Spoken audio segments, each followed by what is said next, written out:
When I think back to the PlayStation console, there's always two major things that stick in my mind. Playing the Metal Gear Solid demo for the first time, and playing War Games, DEFCON 1 and Alien Trilogy alongside my dad. Alien Trilogy was the game that came with our PlayStation when we bought it, and I can remember my dad hooking everything up and him and I spending a good 2 or 3 hours playing through the game for the first time, both of us huge fans of the films. I don't know if anyone else remembers, but around that time was when Alien Resurrection came out in cinemas, and they just released the entire original 3 films on a VHS collection, so the timing was impeccable. So what is Alien Trilogy, I hear you asking? Well, it was a first-person shooter developed by Acclaim Entertainment for the PlayStation and PC in 1996, putting you in the acid-stained boots of Ellen Ripley, once again fighting the Xenomorphs across 30 different levels.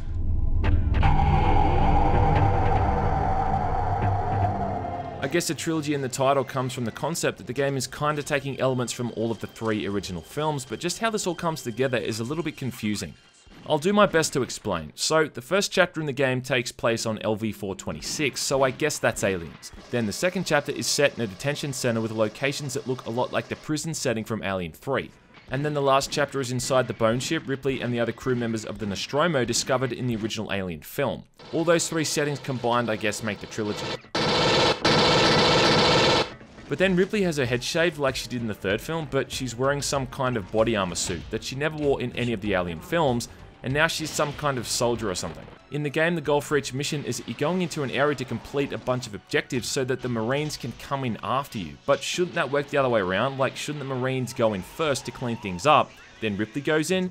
Alright, the area is secured. Let's go in and see what the computer can tell us. It's not secure. The area is secured, Ripley. Anyway, look, I know I'm reading too much into all of this, and really it's just a means to an end. There is no real story whatsoever apart from a very cool intro cinematic and some intermission cinematics in between each chapter.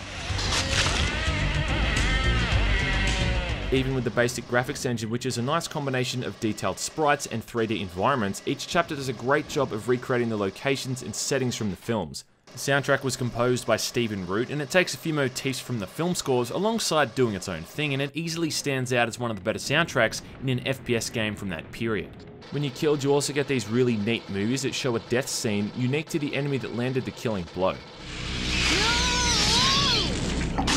All of the weapons from the films make a return. You've got the pulse rifle, the smart gun, a shotgun for close encounters, as well as a basic pistol to fall back on, though that thing is about as effective as harsh language. You can toss out a seismic charge like a grenade, which is also used to destroy crates and weak walls, and the pulse rifle also has an alternate fire mode with its underslung grenade launcher. Let's rock! Let's rock indeed. As you'd expect, the vast majority of enemy types in the game include Xenomorphs. It is a bug hunt after all. The Xenos include your standard warrior or drone, then you've got the dog alien from the 3rd film, along with chest bursters and face huggers. Face huggers, interestingly, aren't an instant kill in this game. In fact, surprisingly, they offer up the least threat, which is funny considering they would generally take top priority in almost every single other Alien game. Instead, the facehuggers are in total abundance and just run around as more of a nuisance than anything else. When they do hug your face, all this does is obscure your vision for a few seconds and take off a measly 5 health points. It's a shame they're being trivialized so much considering they're really one of the more dangerous and clever Xeno types, generally preferring subterfuge and stealth to running down the middle of a hallway. Other enemy types include corrupt synthetics armed with pulse rifles and smart guns and the alien handlers. Yeah, you know those guys you see for about 5 minutes at the end of Alien 3? Yeah, those guys. And of course, the Alien Queen. Each of the chapters ends with a boss fight against the Queen, which is just a matter of you positioning yourself in a nice spot and unloading your weapon on her until she's dead. An animation bug means she's literally unable to attack you as long as you're firing on her constantly. Also, every 2nd or 3rd mission, you're given a rearming stage, which is where you've got about 30 or 60 seconds to run through an area as quickly as you possibly can, picking up ammo and resupplying until the mission ends. The other main missions involve shutting down jets of steam, killing a certain amount of aliens, collecting ID tags, shutting off or activating lifts or other doors, all of which largely just involves activating switches. Some switches also require batteries to operate and other switches are timed. Certain sections use something of a point of no return design, which is a trap for first time players and can often end in a mission fail. It is very antiquated level design, to be honest, more so because of the fact that there's no mission restart whatsoever. If you're killed during a mission, you're thrown back to the main menu without so much as a pat on the back. That's it, man. Game over, man. It's game over. There are end-level passwords you're given each time you make it to the next stage, which you can use to resume your progress, but I mean, come on, the whole concept of a mission restart wasn't an entirely rare thing, even for 1996. Another thing that really lets the game down is the controls, and the reason for this is because there's no option to use the analog control sticks, but even the rest of the controls ain't all that good. X fires your weapon, square throws out a seismic charge, circle opens doors, and triangle cycles through weapons. I mean, that's all fine, but moving around feels shoddy as hell. You have to use the directional pad to turn left and right, but also to move forward and backwards, which means you've got to kind of use your thumb and really press it hard down on the controller to move around, which leaves you with a real sore digit after like an hour or so of playing. Strafing is done with R1 and L1, and you can also sprint by pressing R2, but the strafing speed in general is really slow, so you'll most likely be using the spin left and right controls to get around, but it feels really clunky. What also pisses me off is how all of the Xenos move in a zigzag pattern when they approach you, making it even more difficult to aim properly. Let's just say the controls have not aged gracefully.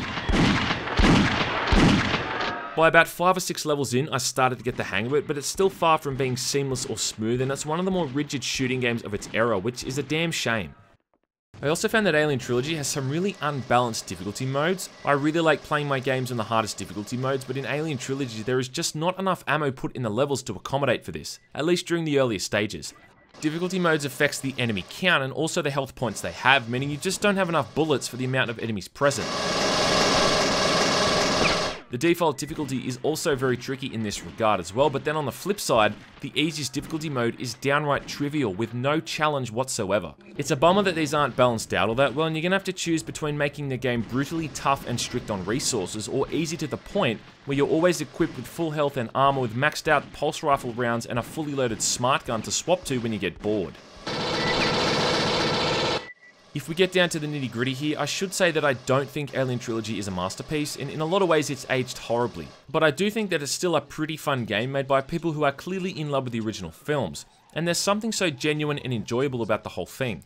You see, games back then were made by people who liked making games. There wasn't some greedy corporate arsehole talking at a conference about something he knew nothing about, or crappy yearly sequels created solely to squeeze as much money from the consumer as possible. Developers worked on something because they wanted to. And that's what this game feels like to me. It's like a memento developed by a bunch of geeks who could probably quote every single bit of Bill Paxton's dialogue from the second film, like any self-respecting Alien fan should. How do I get out of this chicken shit outfit? Alien Trilogy to me is like an old painting, faded, cracked, and peeling around the edges and sitting in a dusty corner somewhere in some art gallery that no one visits anymore. But if you happen to walk past it and you kind of squint your eyes, you can still see it as it once used to be. Like all games from that era, you need to go in with an open mind, be somewhat subjective, and try to take the game at face value. It's cheap to pick up, runs perfectly on an emulator, and has a good length to it, and to me that's everything that a retro game should encompass.